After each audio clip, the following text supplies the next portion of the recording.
Dan Gorlin was working as an AI programmer when he designed this game out of boredom. This is Choplifter on the Apple II, made in 1982. Being a fan of helicopters, he made a game where he just flew around and shot stuff. And a local kid in the area was checking his game out and suggested that he add some people to save, like in the arcade Mega Smash Defender. And that's how the three key parts, the key tenets of any Choplifter came about.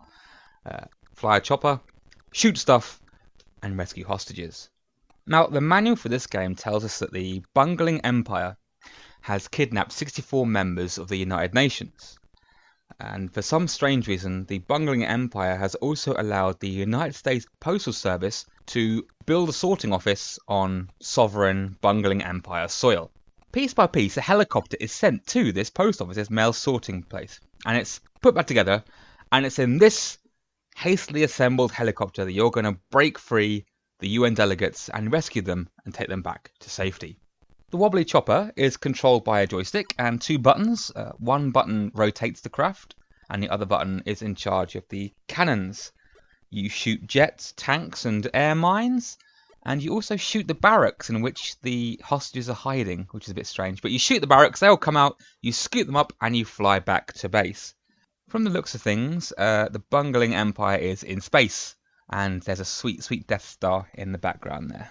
The three numbers at the top of the screen, from left to right, represent the amount of dead hostages, the amount of hostages on my craft, and the amount safely stowed away back at base. Bolstered by the Iran hostage crisis, the game's popularity skyrocketed, and in short time, Sega came knocking.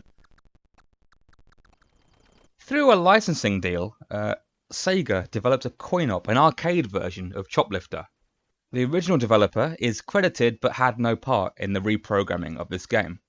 In a rare twist, it's a home version of a game that actually spawned an arcade port. Usually it's the other way around. Usually you have a really cool arcade game that gets shrunk down and released on the home console. This time, one of the rare instances where the opposite of that happened. It's ostensibly the same game, nicer graphics and a perversely hard difficulty level. The screen is full of bullets and enemies, one hit kills you.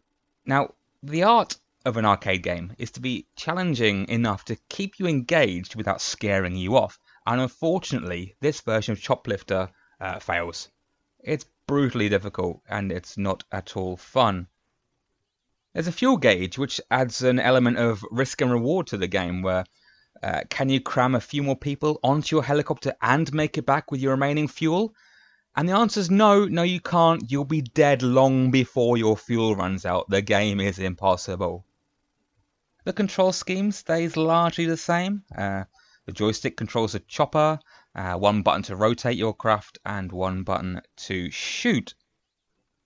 If you rotate the chopper so it's facing the player, you could shoot vertically down, which lets you hit tanks and other ground-based vehicles. Now that Sega had the license, and a pretty popular coin-op, they had something they could port to the home market. Choplifter on the Sega Master System. Released in 1986, you can man your Hawk Z chopper from the privacy of your very own home. Once more, true to the Apple II original, you're tasked with saving 64 hostages. Your chopper can carry 16, and if you save 40, you'll go on to the next level. No fuel gauge this time round, and it's a bit more forgiving, either by design or hardware limitation. It must be a lot harder to have loads of bullets and enemies on screen at one time with the Master System. Looking at this, it's hard to see why the Master System wasn't more popular. I mean, it doesn't look that dissimilar to the arcade version, and actually it looks like a pretty damn good game. The NES version of Choplifter looks like complete dog eggs. It's hideous. The early years of Choplifter saw versions appear on pretty much every home console imaginable. All the Atari family had one, the ColecoVision had one, the C64 had one, VIC-20, MSX, and most of the home microcomputers, or the 8-bit computers of the day, would have had a version of Choplifter running on them. It would be 5 years before the next game in the Choplifter series came out, Choplifter 2. In 1991, Nintendo's little grey and green box was hosted a sequel. This time the stakes were much higher. According to the manual, we had to save the hostages and save the world. This time from the comfy confines of an AK-90 Comanche attack helicopter. The controls have improved, kinda. There's no button for rotate craft. Now rotation is handled by the D-pad. Give it a quick tap in either direction, you'll swing the craft around, which is quite good. The B button is for special weapons and tools, and the A button is for cannon fire.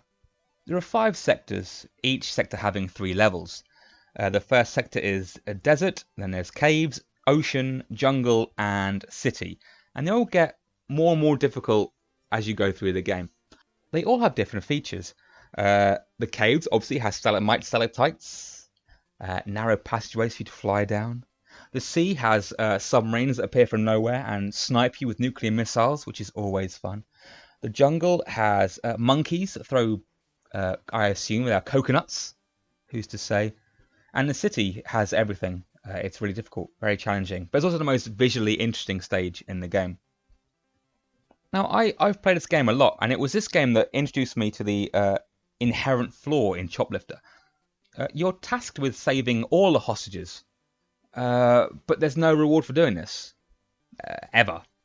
Sure, I mean, if you get additional hostages saved, you get them back to base, you get additional points, and points mean prizes in the form of extra lives, but the risk of going back to save these guys increases your chances of losing a life tenfold. So you're far better off just going in there, getting the bare minimum of hostages, and then getting out of there. Choplifter 2 introduced new weapons and abilities. They have bombs, missiles, invisibility, a flamethrower, shields, and a rope. The rope is really fun. I don't know why I find this so satisfying, but there are certain stages where you can't land. There are spikes, or the area is too tight for you to land the helicopter in, so you have to drop down your little rope, and the little animated men scurry up and get into your craft. And I don't know, it's just really, really pleasing. I'm a very simple man.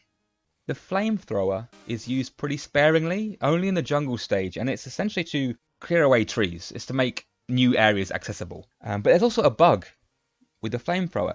If you collect 2 shield icons, for example, you can stack them. So you'll have 2 shields. You can use a shield twice, and you can use it again as many times as you have them. Now, the flamethrower doesn't stack. So if you pick up 2 flame icons, and you try to shoot 2 trees, you are SOL. There's no chance you have to kill yourself and restart the level. And you can only find that out the hard way, which is a bit of a downer. There are a few quirks to the game. You can bend your bullets and bombs, which is quite handy. You can shoot through certain scenery. There are certain stalactites and trees you can shoot through without taking any damage yourself, which is quite good. And of course, you can park your helicopter so the enemy is just slightly off screen, and because they're off screen they won't spawn, and because they won't spawn they can't shoot you. There's a password system to save your progress through the game, but it doesn't store hostages or weapons, so you're best off just playing it in one sitting really, because all that stuff carries over. There was another Choplifter to appear on the Game Boy, 1994's Choplifter 3, which is a carbon copy of Choplifter 2. There's a few weird choices, the number one being they've decided to make the B button rotate the ship, which means the A button is everything else. The A button does everything else in the game. It's insane.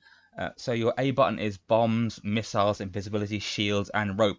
You've got to keep tapping select to juggle all these different weapons. It's infuriating. I also think it's a bit uglier than 2. It's also a bit easier, I think. The fact that it's almost identical to 2 is most likely due to the fact that in the same year, relatively recent to this, the SNES version, the SNES game Choplifter 3 came out. And I think this is some sort of, cynical tie-in cash grab. It's alright, but it's no Choplifter 2. Choplifter 3 on the SNES sees the key concept of Choplifter unchanged, but a massive overhaul and upgrade in the visual and play department. The game looks, plays and sounds incredible now, as you'd expect from a 16-bit SNES game. There are lots of new weapons this time around. You got a little chaff grenade to confuse guided missiles. There's bombs and napalm and missiles and all sorts of other fun stuff. Enemies parachute in now, and it's quite good to snipe their parachutes and watch them fall to their death. That's quite good. There are new boss battles in the game, and some of these are actually quite challenging. The game on the whole, I think, for me personally, this is the most difficult Choplifter game. Or maybe I'm just really crap at it. Maybe I haven't given it enough time. I should probably put the hours in. It would be another 18 years until Choplifter returned to home consoles and PC. And this time, Dan Gorlin, the original designer, was brought on as a consultant. Choplifter HD was developed by In Exile for the PlayStation 3, Xbox 360 and the PC digital storefronts. It's a 2.5D twin-stick shooter that takes the core elements of Choplifter and gives it a nice new lick of paint and some upgrades. You can earn new ships and new weapons as you go along. It operates on a left and right 2D plane that we've all come to know and love, but now you can switch and target things in the foreground of the screen. Using the analog sticks to control your craft and to control the minigun makes it a much more fluid and dynamic game. Unfortunately, this is met head-on by masses of enemies filling the screen with bullets and RPGs. The foreground enemies aren't always obvious and they don't always appear until they start shooting at you, at which point you're already on the back foot. A really cool addition to Choplifter HD is the inclusion of a meaningful fuel system. Now your craft can boost, and boosting burns more fuel, but you have to boost in order to save certain hostages and of course to dodge missiles. Some levels feature an injured hostage that you have to go and get and drag them back to base before their time runs out and they die, which means you have to hammer the boost as much as you can. Thankfully, every time you land your chopper, you can refuel. Also, there are refueling stations midway in the levels that also let you top up your tank, which is good. There's some quality voice acting in the game. Your wry co-pilot will advise you about assholes below and guys with guns about to take their first pot shots at you. The hostages all begging you to land and pick them up, and then being, of course, very grateful once you do. A fun little added quirk is the use of the chopper itself as a weapon. If you land too close to your hostages, or if you land at a slightly wrong angle, you can decapitate a bunch of the guys you're supposed to be saving, which is fun. And because this game came out in 2012, as per the unwritten rule of the time, there are zombies in the game because you have to zombies in every single game ever, apparently. When will that ever go away? But it's quite fun here. And you can use your helicopter to decapitate scores and scores of zombies and chickens. I'm not sure how I feel about that one though. All in all, it's a fun and challenging and, polished addition to the Choplifter series. A series that has spanned 30 years. It is a relatively minor game series. It's not up in the grades, it's not in any of the 100 games you must play before you die lists, but it's something that's managed to stick around for 30 years and multiple generations. It started out in the second generation on the home consoles and went all the way to the 7th generation, the HD and broadband generation. From one guy developing the game in his garage to an indie studio operated by dozens of people. I do really hope that it's a series that will come back, like with another sequel or another installment in the game series. Dan Gorlin, the original designer of the game, has kind of disappeared into obscurity. He does lots of work with African dance and music, which is good, but it's not Choplifter. So stop that. Stop titting around in kaftans. I don't know, that might be racist. I'm sorry. I don't mean to be a racist. But stop tatting around with that and make more Choplifter. Thanks. Bye.